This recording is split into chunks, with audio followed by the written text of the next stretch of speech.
Meus amigos, muito boa noite. É uma grande alegria estar com todos vocês.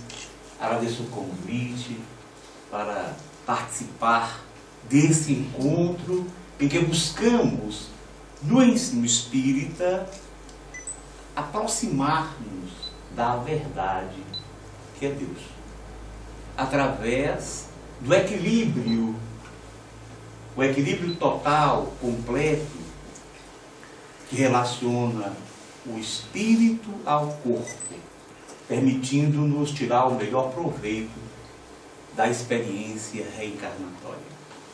Eu trago um abraço fraterno e caloroso que vem a calhar, porque nesses dias de frio aqui em Portugal, eu trago lá um caloroso abraço do movimento espírita do Nordeste brasileiro, onde só tem calor e sol. Tanto na minha cidade, que é Fortaleza, tem sol o tempo todo, que existe na questão turística uma afirmativa para o turista. Se você vier a Fortaleza e houver 3 dias consecutivos de chuva, você recebe tudo de volta, em termos do seu investimento. Tal é a certeza. Porque dos 365 dias, pelo menos 310 são de sol. Então eu trago esse abraço caloroso para vocês. Lá do Movimento Espírita e especialmente da Associação Médica Espírita do Ceará e do Instituto de Cultura Espírita do mesmo estado, que eu estou momentaneamente tendo o encargo de dirigir. Porque em Espiritismo a gente não tem cargo, a gente tem encargo. Mas é um encargo que eu aceito com muito carinho. O século XX, ele se caracterizou pelo desenvolvimento da inteligência. A humanidade centralizou os seus valores maiores na questão intelectual, na busca e no empenho pelo saber. E sem dúvida alguma todos nós compreendemos que houve avanços fabulosos. Eu até comentava um dia desse que a gente pensando coisa de 10 anos, 15 anos, 20 anos atrás, não havia tanto, e a gente se acostuma tanto com o progresso e com a tecnologia, que parece que sempre existiram. Eu agora tenho usado menos o meu celular, como nós chamamos, aqui chama telemóvel, e que a gente fica sem usá-lo e fica às vezes, você não ligou para mim? Eu disse, mas como? Meu telemóvel não está funcionando aqui assim tão facilmente. Então houve um desenvolvimento do saber, em especial do saber científico. E a tecnologia acompanhou isso. Assim também com as ciências da saúde, a biotecnologia desenvolveu-se fantasticamente. E o homem passou a ter domínios sobre a vida, sobre o nascimento, sobre a embriogênese, o desenvolvimento fetal, assim como também sobre a morte. De tal maneira que na década de 1970 surgiu um termo, na verdade um termo resgatado, mas um termo bioética, com o trabalho de um médico holandês radicado nos Estados Unidos, o Van Rensselaer Potter. Então ele escreveu 2 livros, um deles, a Bioética, uma ponte para o futuro, 2 livros discutindo o que depois se ampliaria nessa questão de o que nós podemos realmente fazer com o conhecimento acerca da vida, nas questões relativas ao viver, à saúde, até onde nós podemos interferir, já que vamos amplificando as possibilidades de ação. vendo um trabalho publicado na Universidade de São Paulo, há coisa de 5 anos atrás. Há uma autora, tinha essa tese, uma tese de mestrado, falando sobre bioética, ela dizia: ora, no século XX, nós discutimos essencialmente, fundamentalmente, a questão do direito ao aborto. Coisa que no Brasil nós ainda estamos com grande dificuldade, porque isso está cada vez mais se acelerando. Nós ainda, graças a Deus, não temos o aborto como uma possibilidade. Mas dizia, foi o aborto no século XX.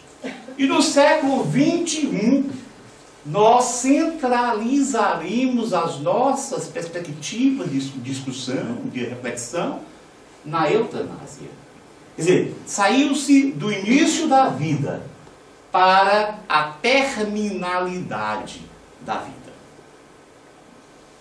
E aí, essa eutanásia ressurge, porque não é coisa nova. Nem mesmo o termo eutanásia é recente. Pode ter sido pouco utilizado. Nesse trabalho, a nossa amiga, a autora, amiga que eu falo, eu não a conheço, mas amiga no sentido de fraternalmente a tratá-la, ela até coloca que o termo surgiu com um inglês muito conhecido em ciências contemporâneas, porque ele foi um dos primeiros a lançar uma mudança na metodologia da pesquisa científica, chamado Francis Bacon. E o Francis Bacon, ele resgatou o termo eutanásia. Ele passou a utilizar o termo eutanásia para os casos em que não havia tratamento. Aqueles casos médicos onde a terapêutica não existia. E o paciente fatalmente chegaria à morte em um tempo mais ou menos curto. Mas eu dizia que o termo não é novo. E rigorosamente ele nasce com uma outra semântica, com outro significado, no século IV antes de Cristo. Foi um filósofo, e se tende a atribuir a esse filósofo, ao Aristóteles, a criação do termo eutanásia. Portanto, a palavra eutanásia, como boa parte de vocês com certeza já sabe, vem do grego. São duas palavrinhas em grego, eu e thanatos, que significa etimologicamente boa morte. A boa morte. Mas Aristóteles não a criou e não a empregava no sentido usual dos nossos tempos. Era a situação de desencarnar, de morrer, daquelas pessoas sábias que tinham vivido uma vida digna, tinham experimentado uma existência tranquila, serena, e essas pessoas desencarnavam bem. Morriam dignamente, com a consciência tranquila, e por isso era uma boa morte. Diferente daquelas desencarnações de espíritos que tinham passado por conflitos sem conseguir superá-los, tinham criado situações embaraçosas, tinham, enfim, sintonizados com o mal. Esses espíritos, por uma série de razões, tinham uma morte difícil, uma morte dolorosa, especialmente do ponto de vista consciencial.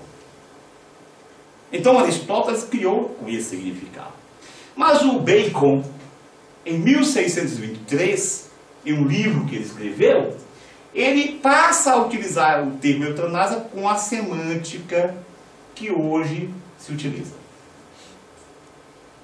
Que significa abreviar o tempo de vida, antecipar a morte. Isso é o que significa eutanásia nos nossos tempos. Durante algum período, um período grande, um período longo, o termo foi esquecido, porque Hitler utilizava essa argumentação na busca de uma raça pura, como todos nós sabemos, pela história. E então ele usava a eutanásia para aquelas pessoas consideradas mutiladas, incompletas, problemáticas, até ao ponto de estender para toda uma raça, por considerar essa raça como uma sub-raça. Então, por algum tempo, o termo ficou meio que escondido. Mas, a partir do século XX, especialmente, se passou a cada vez mais a buscar introduzir na prática médica a eutanásia. Vejam que eu estou falando de introduzir na prática médica, porque a eutanásia é visceralmente um ato médico. Porque dentro da sua caracterização, nós temos uma atitude determinada de antecipar a morte, com um objetivo piedoso. Puxa, está sofrendo tanto esse paciente, vamos fazer com que ele sofra menos tempo. E, além disso, já sabemos que há necessidade de um diagnóstico. Ora, essa doença é uma doença intratável, é uma doença incurável. Então, a eutanásia é um ato médico. A questão é, nós temos o direito, e a discussão bioética é, nós temos realmente o direito de antecipar a morte de um paciente? Essa questão, essa eutanásia, por sua vez, ela é dividida, classificada de duas formas, pelo menos. O que nós chamamos de eutanásia ativa. Quando o médico ele toma uma atitude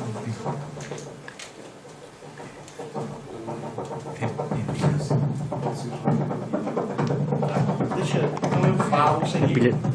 Quando o médico toma uma atitude para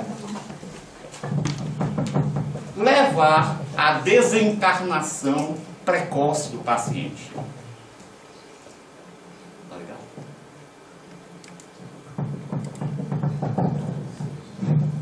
Tá. Okay. Então seria eutanásia ativa. Isso aconteceu, por exemplo, com o grande psicanalista Sigmund Freud. O Freud sofreu anos de um câncer maxilar e foi operado várias vezes. E chegou a um ponto em que ele pediu para o seu médico para aplicar uma medicação para antecipar sua morte. E aí o seu médico fez uma dose elevada de morfina e o Freud desencarnou. Portanto, o Freud passou por uma eutanásia ativa. Mas a outra forma é o que nós chamamos de eutanásia passiva ou ortotanásia, que ao pé da letra seria a morte reta, a morte correta. E por que se pensa que é uma morte correta? Porque se imagina que nesse caso a morte já está por acontecer. É quando, diante de um paciente gravíssimo, grave, o médico deixa de tomar alguma atitude para salvar-lhe a existência corporal.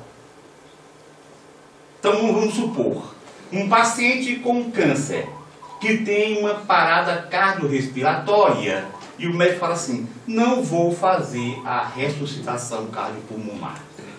Um paciente com uma doença muito grave, que tem uma insuficiência renal aguda, os seus rins param de funcionar, e o médico diz, não vou tratar, não vou fazer o tratamento específico para retirar do seu sangue os elementos tóxicos que se acumularam em decorrência da não filtração pelo rim. Ou alguém que faz uma pneumonia e o médico resolve não tratar, e não usar o antibiótico necessário, levando em consideração que ele já está próximo de morrer. Mas eu quero que fiquemos atentos para o fato de que a palavra ortotanásia, desde há muito, ela é utilizada como eutanásia. É uma eutanásia passiva, mas é eutanásia. E eutanásia implica decididamente, necessariamente, em uma ação médica, seja uma ação direta, seja uma ação indireta, para acelerar a morte, abreviando a vida. Isso é eutanásia. Mais recentemente, autores andaram introduzindo outros termos relacionados com a eutanásia, mas eu não concordo que seja uma eutanásia. Porque não há uma caracterização. É o caso da mistanásia, que alguns também chamam de eutanásia social, muito embora os criadores do termo mistanásia não aceitem muito, não concordem que são sinônimos. O que é uma mistanásia? É quando alguém desencarna, quando alguém morre antes do tempo, porque houve uma falha no sistema de saúde. Em países em desenvolvimento, nós ainda temos essa problemática. Porque o sistema de saúde não cobre devidamente e não efetiva os cuidados para o paciente que não tem condições de pagar. Então, o paciente, por exemplo, desencarna porque chega na emergência e não tem vaga. Morre porque marcaram uma consulta para daqui a 8 meses. E assim por diante. Isso é que seria mistanásia. Poderia ser uma mistanásia o resultado de uma ação do médico, de uma omissão do médico. Porém, vejam que isso não é eutanásia. Porque nós já vimos que eutanásia existe uma intencionalidade. E o objetivo é minimizar a dor. Para que se caracterize uma ação eutanásica, é indispensável que esses fatores estejam presentes. Qualquer outro fator, qualquer outra forma de antecipar a morte de alguém entra noutra classificação. Homicídio culposo ou doloso. Porque no momento em que o médico não se prepara e, portanto, se torna imperito e resolve tomar uma atitude em relação ao paciente e por isso o paciente vem a desencarnar, isso não é eutanásia. Isso é homicídio. E assim também, quando a sociedade, quando o governo não dá condições suficientes para que as pessoas sejam atendidas devida e corretamente, isso não é eutanásia. Isso é homicídio. Então esses termos que vão surgindo são termos que são mal empregados, que fogem à ideia da eutanásia.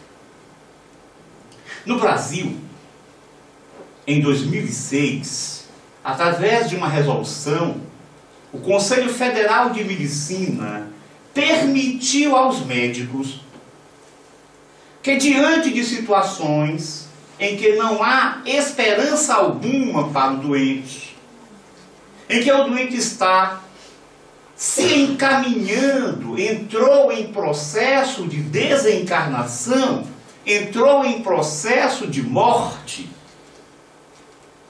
portanto é uma coisa irreversível.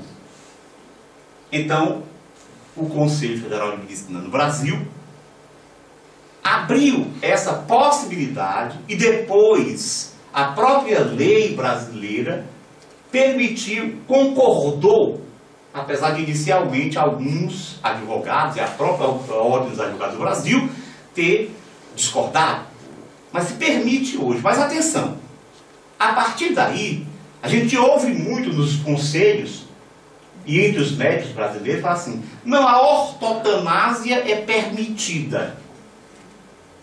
Mas o conselho, em momento algum, usa o termo ortotanásia. Ortotanásia é eutanásia. Ou seja, o médico tem a intenção de antecipar a morte. O médico age no intuito de fazer com que a morte aconteça antes do tempo. Nós, na Associação Médico Espírita do Brasil, nos nossos congressos, após a discussão que se repetia sobre as questões bioéticas mais graves, nós chegamos a uma conclusão que é verdade que existem algumas situações em que prolongar a vida do doente a partir do conhecimento tecnológico, das possibilidades tecnológicas, entraríamos numa situação em que os pró-eutanásia afirmam que o médico incorreria, que é na distanásia. Isso seria fazer sofrer desnecessariamente, fazer sofrer mais do que o paciente precisava.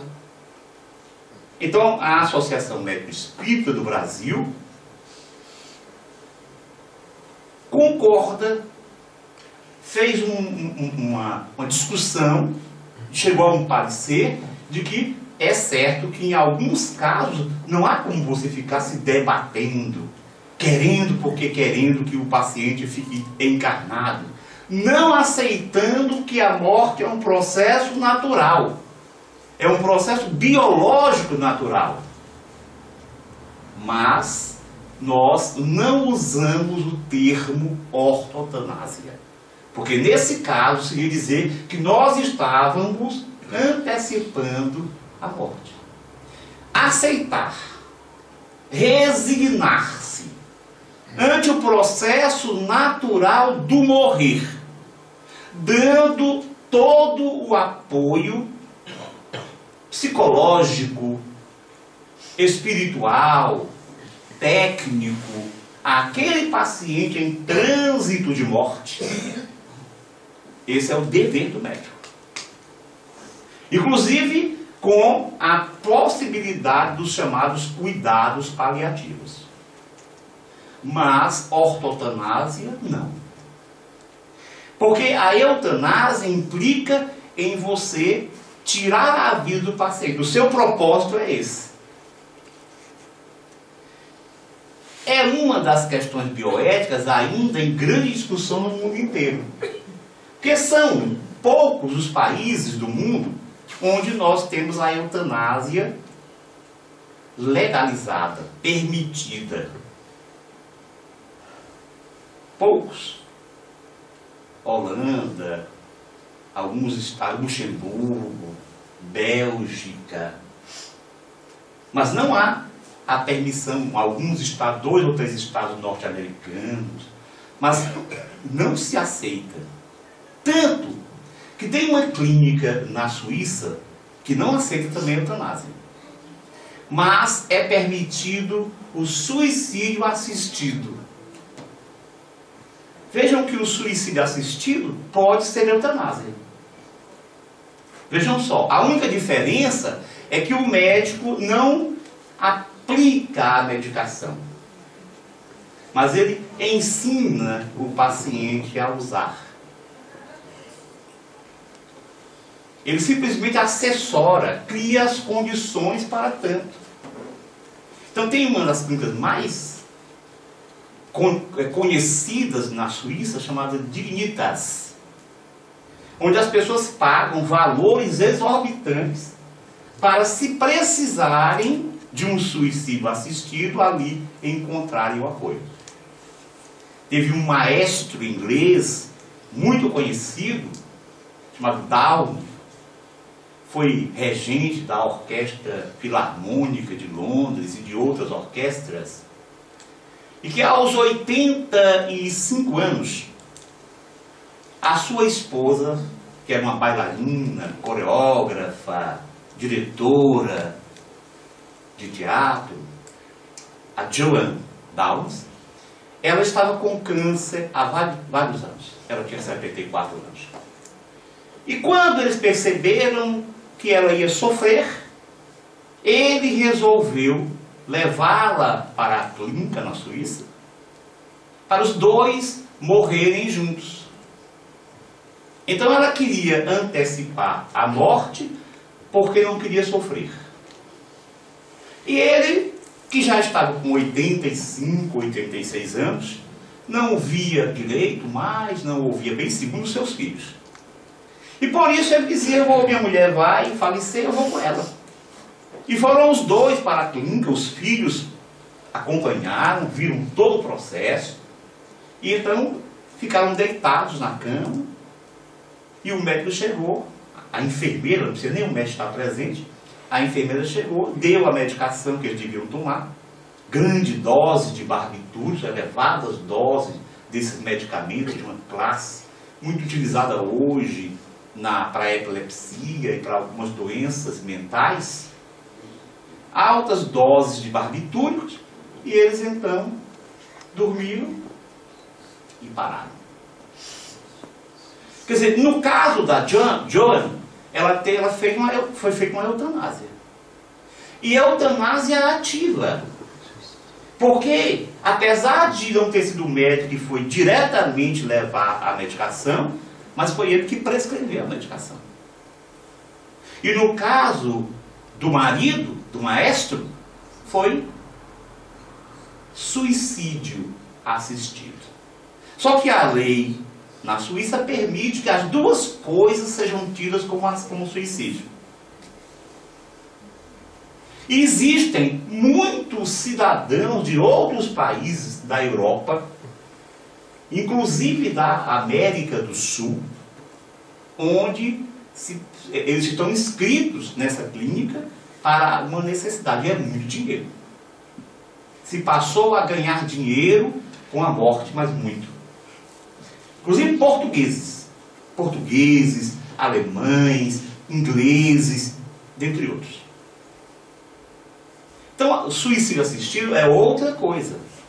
Porque observem que na eutanásia, eu repito, é preciso que a pessoa tenha o desejo de antecipar a morte, movida por um sentimento, aspas, de solidariedade. O nosso companheiro, o maestro, ele não tinha nenhuma doença incurável. Ele tinha um processo natural de envelhecimento, com as limitações que ocorrem também. A medicina sabe muito bem sobre isso, mas o envelhecimento, ele pode ser um envelhecimento bem sucedido, de acordo com os estudos geriátricos. Isso vai depender de como a pessoa viveu. E as limitações são normais, necessárias. Do ponto de vista espírita, é um preparo para a desencarnação. Porque a pessoa se vai desligando das coisas do mundo, das sensorialidades que tanto nos escravizam ao mundo físico, e se preparando para voltar ao mundo espiritual. Do ponto de vista espírita, como é que nós podíamos avaliar o problema da eutanásia? Será que os espíritos disseram alguma coisa a esse respeito? Esclareceram sobre esse problema? Ora, com a palavra eutanásia, não. Mas essa antecipação da morte com o objetivo de diminuir o sofrimento, sim. Tanto em O Livro dos Espíritos, na quarta parte, chamado Livro Quarto, de O Livro dos Espíritos, quanto também em O Evangelho segundo o Espiritismo, no capítulo 5º, que tem como título Bem-aventurados os aflitos, no item 28, quando Kardec faz uma pergunta para o Espírito São Luís. Ele pergunta se é possível antecipar a morte se o paciente estiver nessas condições. E a resposta de São Luís é: mas quem vos dá o direito de pré-julgar os desígnios divinos? Quem sabe se essa pessoa entrou no fundo do poço, se ele se depara com os umbrais da morte, para que ele reflita, depois ele retorna à vida para refletir sobre o significado dessa mesma vida.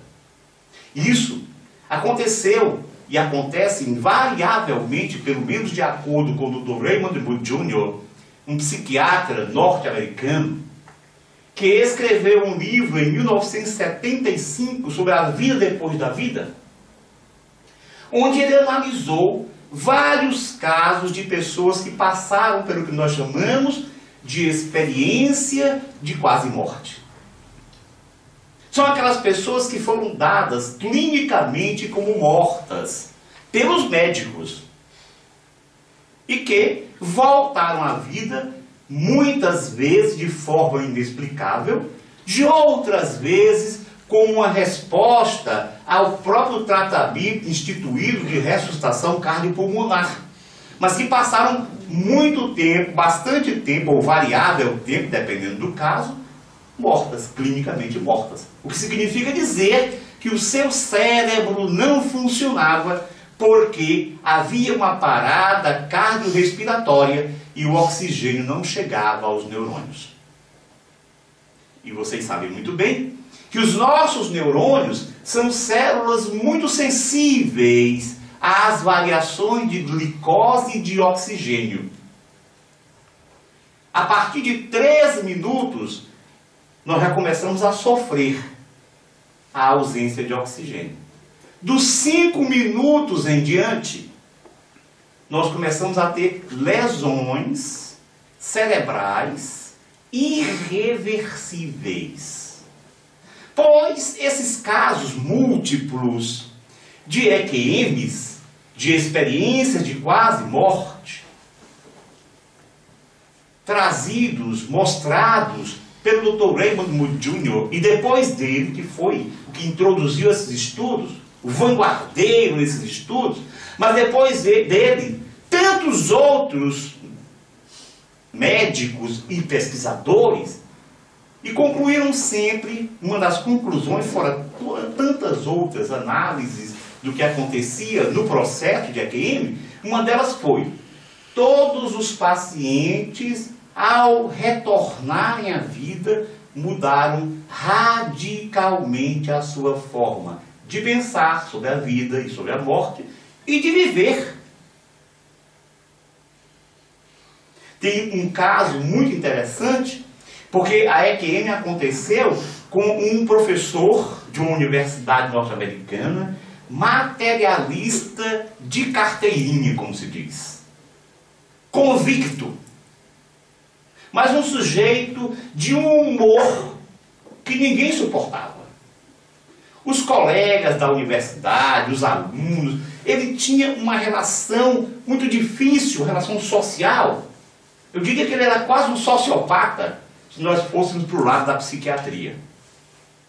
Mas ele teve um problema, teve um EQM e voltou. E ele conta que quando ele estava fora do corpo, porque uma das características da EQM é a pessoa se ver fora do corpo. Ela olha e vê o corpo lá embaixo e ela mais em cima. E, inclusive ouve os comentários dos médicos a seu respeito.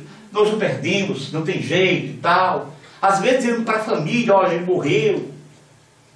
E depois disso eles são levados para regiões do mundo espiritual. Isso na nossa forma de dizer, porque não é a forma dos cientistas dizerem. E esse homem, diferentemente da maioria que ia para lugares belos, tinha bons encontros, ele tinha uma EQM negativa, como se diz. Ou seja, ele foi para regiões difíceis, onde ele falava assim, havia seres infernais que me perseguiam. Eu corria e eles atrás de mim, falando blasfêmia, dizendo coisas, e ele era materialista. Ele não acreditava em nada disso. Ele disse que de tanto sofrer, chegou um momento que ele lembrou da mãe.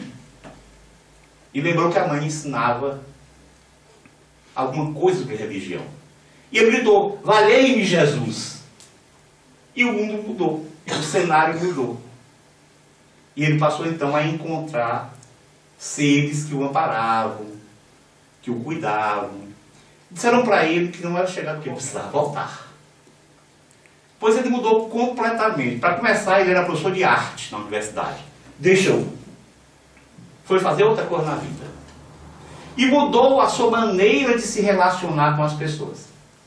Então, dizia os Espíritos de São Luís, mas quem pode, quem vos dá o direito de pré-julgar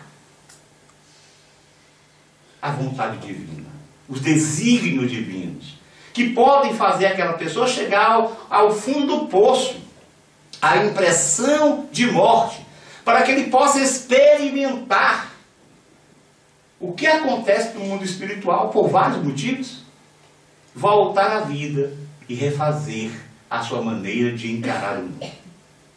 Mas continua o Espírito. Mas digamos que não há nenhuma esperança para aquela pessoa, que realmente essa pessoa vai entrar, já entrou num processo de morte e é irreversível. Muitas vezes, nesses instantes finais, o espírito recobra a consciência. E isso é o bastante para que ele chegue ao mundo espiritual com outra sintonia. E, portanto, isso evita muito tempo de sofrimento. Tanto em o Evangelho segundo o Espiritismo, quanto em o Livro dos Espíritos, a resposta é clara, objetiva. A eutanásia é um comportamento danoso para o espírito. Os espíritos ensinam que a desencarnação ela é um processo, como já falamos, a própria ciência hoje fala isso também. A desencarnação, a morte para a ciência é a morte. Ela não se dá assim totalmente de imediato, mesmo que você tenha uma morte súbita. As nossas células, elas não morrem ao mesmo tempo. Vocês viram que as células nervosas realmente, elas toleram muito mal a falta de oxigênio. Mas as outras células, inclusive, especialmente as musculares e as ósseas, elas morrem mais lentamente, levam horas para morrer. Então, nenhuma morte imediata, o processo é 100% morte no corpo. Mas, os Espíritos dizem que nós passamos por uma desencarnação. Embora nós espíritos costumemos usar os dois termos como sinônimos, eles não são exatamente a mesma coisa. Eles são fenômenos complementares e simultâneos. Porque o que morre é o corpo. O corpo vai deixar de existir como unidade, porque pouco a pouco ele se decompõe e as suas moléculas retornam à Terra. Mas o espírito estava ligado ao corpo. Ele vai desencarnar. Ou seja, ele vai se liberar paulatinamente daqueles laços que o prendiam ao corpo através do seu perispírito, aquele corpo energético que a doutora Kátia falou há pouco. Nós, seres humanos, somos uma trindade. Somos espíritos em essência. Mas utilizamos um corpo físico, que é o instrumento necessário, imprescindível para viver numa dimensão grosseira como esta, nas provas, no processo educacional do espírito. Mas o nosso corpo se liga a nós, espíritos, através de uma organização energética, semimaterial, portanto, que é chamada no Espiritismo de perispírito. Allan Kardec, no livro A Gênese, um livro fantástico, que precisa ser melhor estudado pelos espíritas, no capítulo 14 desse livro, onde Kardec desenvolve, discute a teoria dos fluidos, dessa matéria sutil que a ciência está cada vez mais próxima a descobrir. Nessa teoria dos fluidos, lá no item 18 desse capítulo, ele fala que nós, quando vamos reencarnar, o perispírito se liga ao material genético, molécula por molécula. Quer dizer, quando ele fala molécula por molécula, vem a questão. Então o perispírito, será que é formado de molécula? Ora, o perispírito é matéria. Essa molécula é uma molécula diferente.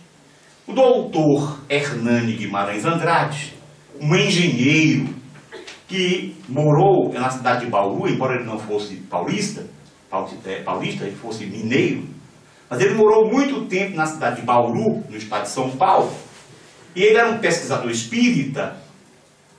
Ele criou o termo psicélula, psimolécula, psiátomo, para falar dessas estruturas análogas do corpo espiritual.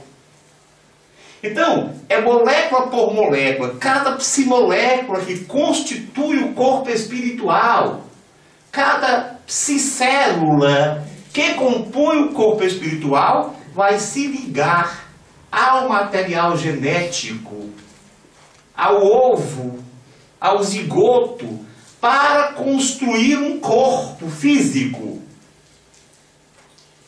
E essa ligação é muito profunda, complexa, ao ponto de modificar o perispírito. Quando se vai desencarnar, o processo oposto se faz.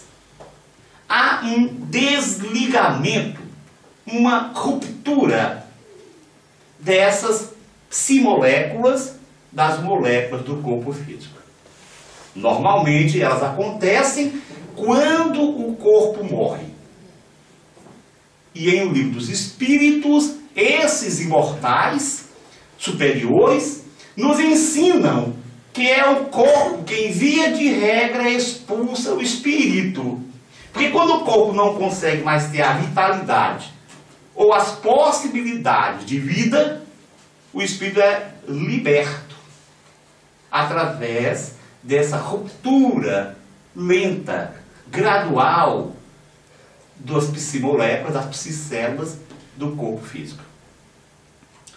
E diz André Luiz, em obra psicografada através do médium Chico Xavier, muito conhecido no Brasil e no mundo, espíritas, diz o André Luiz que acontece o que ele chama de uma histogênese espiritual. O que seria essa tal de histogênese espiritual? Na verdade, seria uma histogênese perispiritual. Mas quando a gente fala de espírito, como o espírito nunca está sem o seu corpo espiritual, quer ele esteja encarnado, quer ele esteja desencarnado, ele nunca está sem o seu corpo energético. Então é comum que a gente fale do espírito já se referindo ao o espírito com o seu corpo energético. Pois então, na verdade, o que existe é uma histogênese, um refazimento do perispírito. E por que acontece esse refazimento? Ora, da mesma forma que o perispírito, ao se ligar ao corpo, ele precisava se modificar para a adequação na sua vida física, ao se desligar, ele precisa estar adequado para a vida fora da matéria grosseira, nas dimensões energéticas do universo. Então é a isso que o André Luiz chama de histogênese espiritual. São modificações energéticas, vibratórias que acontecem com as psicélulas para que o espírito se adeque a essa vida que é a sua própria. É a sua vida verdadeira, a sua pátria verdadeira, que é a pátria do mundo espiritual, como nós chamamos. Que é um mundo energético, é um mundo de uma matéria muito sutil. Quando a gente desencarna, a gente passa por uma perturbação. Isso dizem os espíritos em O Livro dos Espíritos. Então a desencarnação que acontece porque uma doença foi consumindo as energias que os espíritos chamam de princípio vital, que é um pool energético de fluido vital e que permite a vida biológica. É como se fosse, por exemplo, o combustível de um automóvel. Para que a gente ande no automóvel, a gente precisa de um combustível. Faltou combustível, o automóvel para. E o espírito seria o motorista. E o corpo seria o próprio automóvel. Então esse princípio espiritual, essas energias que mantêm o corpo vivo, quando elas se esgotam, seja porque chegou o tempo da desencarnação, imagina, na terceira idade, se estava programado assim, ou por uma doença consumptiva, esses laços vão se desfazendo harmoniosamente. Mesmo assim, o espírito, ao acordar para a dimensão espiritual, ele passa por um estado de perturbação. Para que a gente possa compreender como é isso, alguém aqui já dormiu muito e um momento acordou e ficou assim, será que eu estou acordado ou estou sonhando? Já aconteceu isso com alguém? Eu imagino que sim. Então a pessoa fica meio perturbada sem saber o que está acontecendo. Pois é isso que acontece com o espírito. Só que essa perturbação, ela frequentemente é mais intensa. Mas isso se a desencarnação acontecer de forma natural. Com a eutanásia, e quanto mais o espírito tem responsabilidade com a sua eutanásia, quer dizer, quando a eutanásia é voluntária, porque do ponto de vista da ação médica, a eutanásia pode ser classificada, como nós vimos, em eutanásia ativa ou ortotanásia. Mas do ponto de vista da vontade do paciente, ela pode ser classificada em eutanásia voluntária e eutanásia involuntária. Voluntária é quando é o paciente que deseja, ele pede. Involuntária, quando é alguém que decide por ele. Ou o médico, que não deve, não pode, mesmo nos lugares onde a eutanásia é permitida, não pode. Quer dizer, legalmente, mas acontece. E esse é um dos riscos da eutanásia. Porque as pessoas que são a favor da eutanásia falam assim, mas a pessoa tem autonomia. Através da bioética principalista, a pessoa tem autonomia.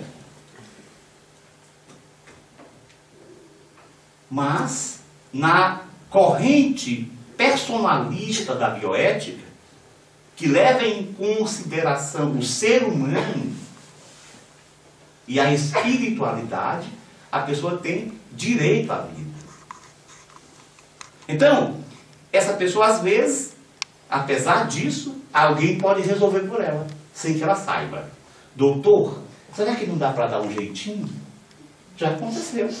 Alguém da minha família, quando uma tia estava com câncer, em fase terminal, câncer de vias biliares, que é extremamente agressivo, e tinha aí por volta de 2 meses de expectativa de vida, E o meu primo chegou e falou assim, rapaz, será que não dá para a gente dar um jeitinho?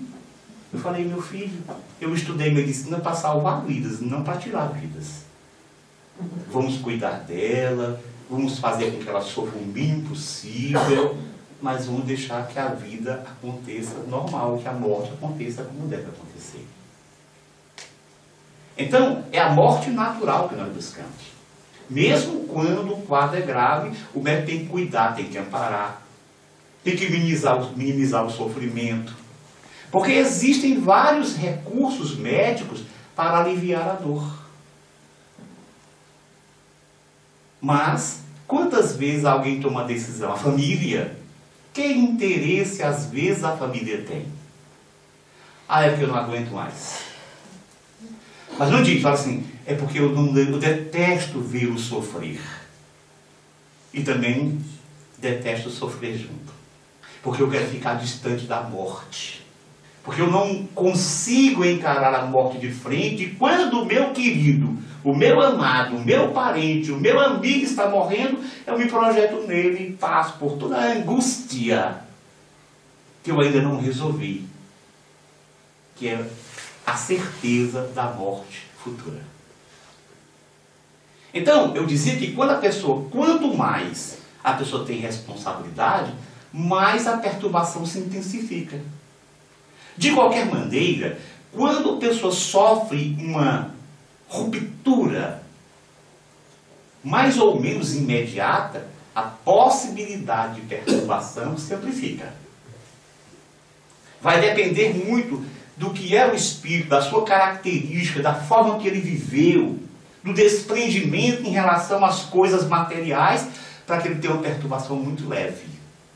Do contrário, toda vez que a ruptura se fizer de maneira assim rápida, o sofrimento é maior. Toda vez que ainda existir uma quantidade de energia vital, a repercussão sobre o espírito ela é maior. Então nós vamos ter repercussões espirituais sobre o eutanasiado, se é que nós podemos usar esse termo. As repercussões espirituais, elas são imediatas, mediatas e tardias. Imediatas são essas, em que o espírito passa por uma perturbação muito intensa. Uma dificuldade muito grande de entender o que aconteceu e o que está acontecendo. E até porque, boa parte das pessoas, sendo materialistas, boa parte das pessoas pensa que morrer é se acabar, é se extinguir. E não é. A pessoa continua viva. E aí começa a ficar mais perturbada ainda. Esperar uma coisa é outra. As repercussões imediatas são as repercussões de readaptação à vida espiritual. Mesmo depois que a pessoa toma consciência, ela vai perceber, ela vai precisar viver no mundo espiritual. Se você pegar, por exemplo, um casulo de borboleta, e você resolver forçar a saída da borboleta, a borboleta vai sofrer com isso. O espírito não vai morrer, claro, mas ele vai sofrer, porque o seu perispírito não passou pelo processo natural de histogênese espiritual, a que o André Luiz se refere, porque não houve o tempo e as condições para que isso se processasse, se operasse. Então ele vai ter uma repercussão imediata em relação à vida no mundo espiritual, à sua adaptação ao mundo espiritual. E as repercussões tardias são aquelas em que o espírito, ele, quando vai reencarnar, ele vai ter que rever aquele passado. Porque nada acontece por acaso. Nós não sofremos por azar. O nosso sofrimento é determinado pela nossa atitude, pelo nosso comportamento. Tanto a atitude e o comportamento passados de outras experiências, como o presente da atual experiência. Então o espírito precisa resgatar isso, porque isso é educativo. A dor é uma das formas de conduzir o espírito à autoeducação. A outra forma seria amar. Mas nós amamos tibiamente.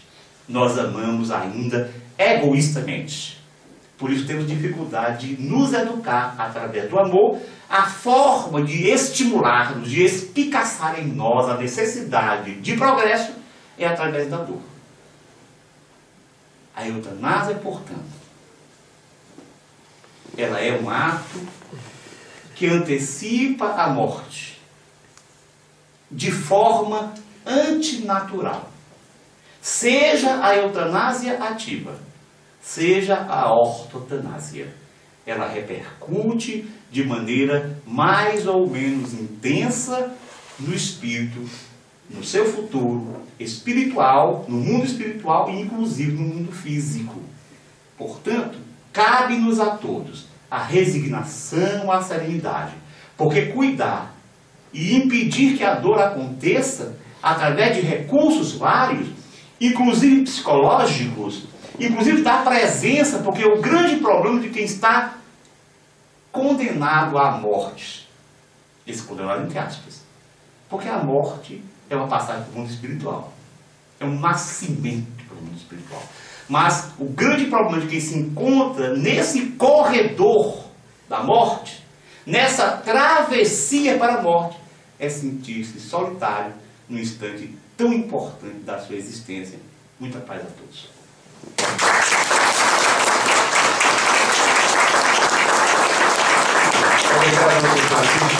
Então vamos fazer um curto intervalo para depois retomarmos aqui à sala